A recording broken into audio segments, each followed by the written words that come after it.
Some parts of Buddhism, just like Judaism, says the practice is a sin.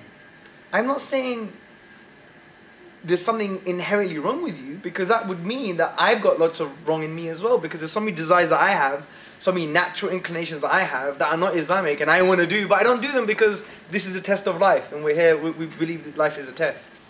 If they're in practice in public, there's a sexual act outside of marriage, whether it's homosexual or heterosexual, via law, in an ideal Islamic state which doesn't exist today, they could be eligible for punishment. But it's not jungle justice and you go and harm people. That's why when I say you're not allowed to harm anybody, it's true. We don't have jungle justice in Islam. For you to take the judiciary on your shoulders now and just to apply on everybody willy-nilly, that's jungle justice. Islam doesn't believe in that.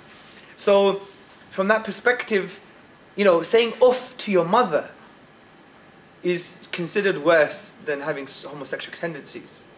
Let me repeat, and people don't see that. Saying off to your mother, your mom, for example, tells you to do something, oh, mom, off, right? That is seen worse in Islam than having homosexual tendencies.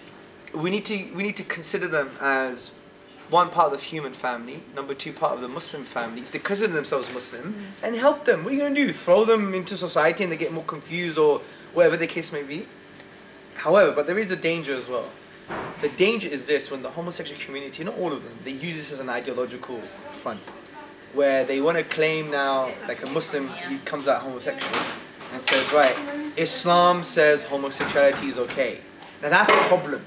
Now that's when you get ideological now, because no matter how much linguistic gymnastics you do, I'm sorry, you can't just make it up. It's not okay, right? Just like, you know, for example, say I wanted to marry 20 wives, yeah?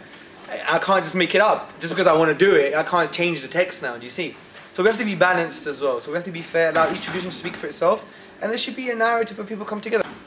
Well, if you're going to ostracize a homosexual, then ostracize someone who doesn't pray. Ostracize someone who basically drinks alcohol. Ostracize someone who swears a lot. Ostracize someone who does X, Y, and Z. This is ridiculous logic. Now, how do you stop your disposition from manifesting itself? And that's a spiritual issue, a psychological issue. So we'll go to discuss the worldview. Do you really believe in Allah? Do you believe in the Quran? Do you believe in the Prophet? Yes. Do you believe your purpose of life is to worship Him, not to worship your ego or your desires, but to worship Allah? Yes. And all these things. We help them with their prayer, helps them really focus back into the tradition.